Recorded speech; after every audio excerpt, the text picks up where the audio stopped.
ایک وقت آیا جناب سیدہ نے آمادگی دکھائی نفرین کے لیے، لیکن وہ بھی فدق پہ نہیں، ایک وقت پہ آ کر لوگوں نے دیکھا کہ اب فاطمہ کے ہاتھ اٹھنے والے ہیں۔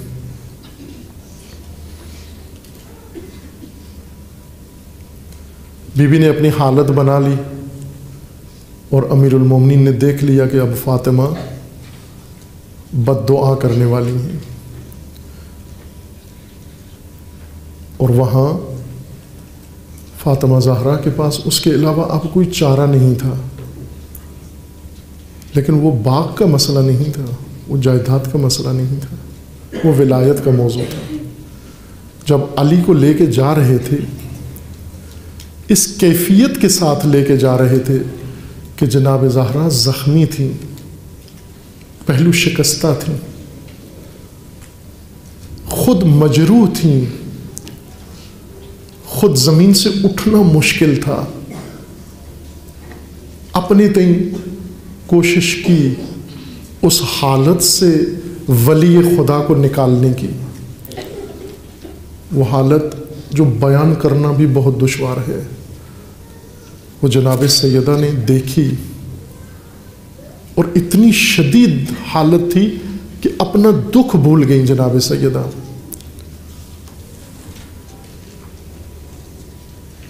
دامن علی کو تھام لیا۔ روایات میں تفصیل کے ساتھ لکھا ہے کہ کس حالت میں علی کو لے کے جا رہے تھے۔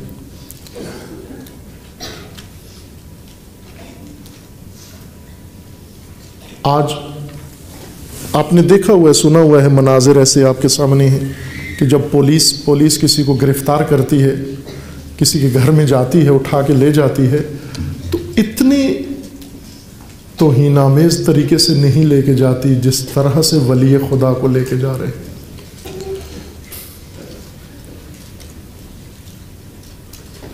بہت دردناک طریقے سے وہ جملے ادا کرنا زبان سے بہت دشوار ہے۔ علی شیر خدا کو کس طرح سے لے کے جا رہے تھے؟ یہ پست اور گھٹیا انسان، گھٹیا لوگ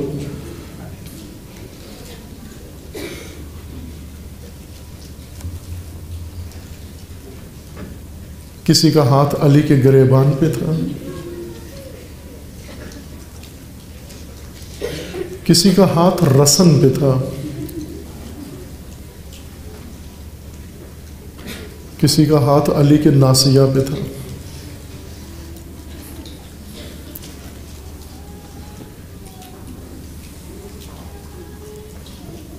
اس تکلیف دہ حالت میں علی کو لے کے جا رہے تھے۔ جناب زہرا پہلو شکستہ جو خاک پہ لیٹی ہوئی تھیں، جب امیر المومنین کو لے کر جناب سیدہ کے قریب سے گزرے، اپنے زخمی پہلو سے ہاتھ اٹھایا، علی کے دامن پہ ڈال دیا، علی کا پیراہن تھام لیا۔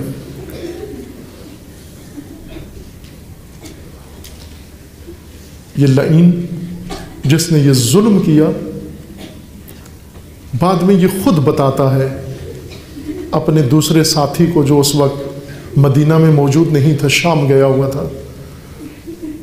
جب وہ شام سے واپس آیا تو اس نے پوچھا، میں نے سنا ہے تو علی کے گھر میں گیا، تو علی کو لے کے آ رہا تھا، تو بنت نبی مانے بنی، میں نے سنا ہے تو نے کس طرح بنت نبی سے علی کو چھڑایا؟ یہ خود اس کو جواب دے رہا ہے کہ میں نے اس طرح سے ہاتھ چھڑایا۔ کہا جب میں علی کو لے کے آ رہا تھا، فاطمہ زہرا کا ہاتھ علی کے دامن پہ پڑا،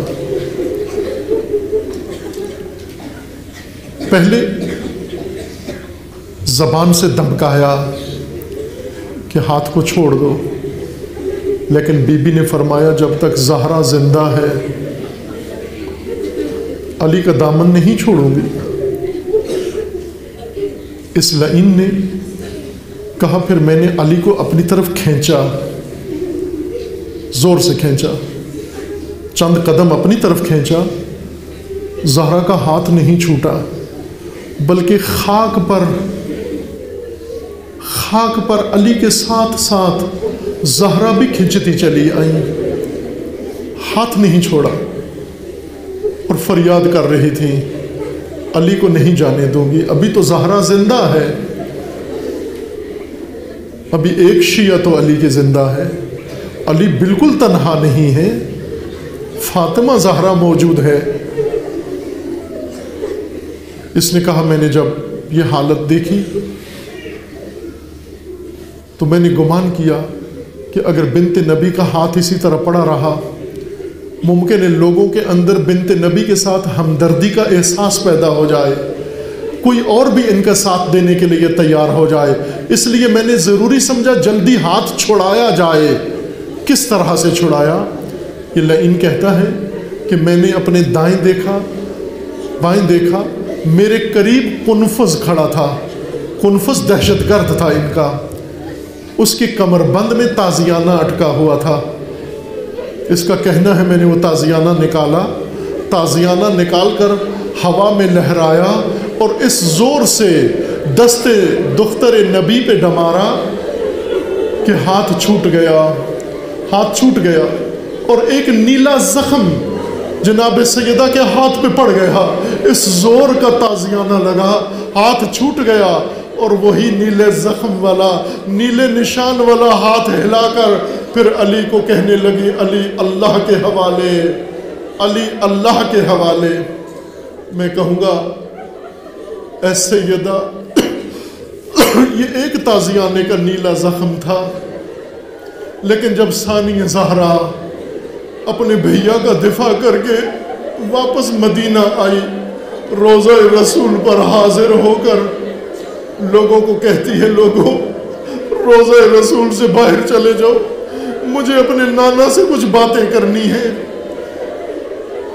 لوگ کہنے لگے بی بی ہم بھی سننا چاہتے ہیں، اب اپنے نانا کو کیا احوال سناتی ہیں؟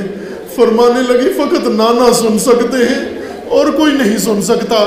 جب سب باہر چلے گئے تو بی بی نے اپنی آستینیں الٹی، ثانیہ زہرا زینب علیہ نے اپنی آستینیں الٹی اور اپنے بازو آگے بڑھا کر فریاد کر کے فرماتی ہے نانا، اے نانا یہ میرے ہاتھوں پہ جو نیلے زخموں کے نشان ہیں یہ رسیوں کے نشان ہیں، نانا یہ زنجیروں کے نشان ہیں، مجھے کربلا سے لے کر شام تک باندھ کے لے جایا گیا۔ اور پھر اس کے بعد بی بی نے ایک جملہ فرمایا جو عرش خدا کو ہلا دیتا ہے۔ بی بی فرماتی ہے نانا اگر شرم مانی نہ ہوتی، اگر حیا رکاوٹ نہ ہوتی، میں اپنی پشت دکھانے کے قابل ہوتی۔ نانا تازیانوں سے میری پشت سیاہ ہو گئی، کربلا سے شام تک تازیانے برساتے رہے، تازیانوں کی بارشیں کرتے رہے۔